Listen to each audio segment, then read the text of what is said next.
Mahigit 11.4 milyong pisong halaga ng tanim na marijuana ang winasak ng Philippine National Police at Philippine Drug Enforcement Agency sa isang malawakang operasyon laban sa iligal na droga sa Barangay Lokong, Tinglayan, Kalinga.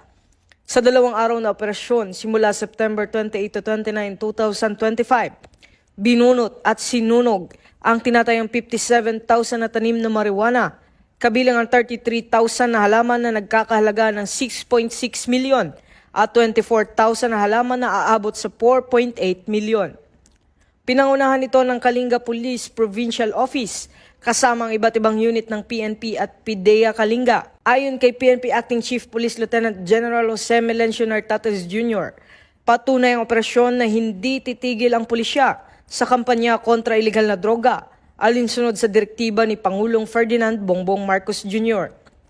Dagdag pa ni PNP spokesperson Police Brigadier General Randolph Tuanyo, tuloy-tuloy ang operasyon hanggang tuluyang masugpo ang mga taniman ng marijuana at mapanagot ang mga sangkot.